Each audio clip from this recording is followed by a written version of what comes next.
সকালে মাছ বাজারে টাটকা মাছের খোঁজে গেলাম মাছের বাজারে। মন ভরে গেল ফ্রেশ মাছ দেখে, একেবারে জলের দামে। দেখতে এলাম বাজারে সবচেয়ে ভালো মাছ পাওয়া যায় কিনা।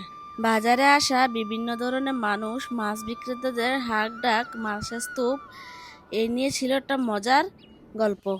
বিভিন্ন ধরনের মাছ উঠেছে, যেমন রুই, কাতলা, চিংড়ি, পাবদা ইত্যাদি। মাছগুলোর আকার এবং রং, তাজা ভাবটা যেন ফুটে উঠেছে, যে কোনো বিশেষ মাছ আপনার নজর কাড়ে।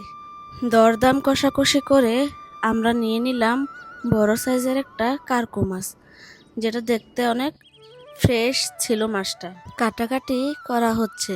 তরতাজা মাছ দেখতে যেমন সুন্দর, খেতেও কিন্তু ভারী স্বাদ। আর আপনারা তো প্রথমে দেখে নিলেন, মাছটা তো অনেক পরিমাণে ডিম হয়েছে। সকাল করে বাজারে গেলে হয় কি, এরকম তরতাজা মাছ কিনতে পাওয়া যায়। আমাদের ভিডিওটি যদি ভালো লাগে, লাইক, কমেন্ট অ্যান্ড সাবস্ক্রাইব করে রাখবেন। আর যদি ফেসবুক থেকে আপনি ভিডিওটি দেখে থাকেন, তাহলে পেজটি ফলো করে রাখবেন। আর যদি আপনি অলরেডি করে থাকেন, তাহলে আপনাকে যেন অসংখ্য ধন্যবাদ। এই মাছের দাম কত হতে পারে আপনারা কিন্তু কমেন্টে বলতে পারেন। যারটার সাথে মিলে যাবে তাকে কমেন্টে রিপ্লাই করব।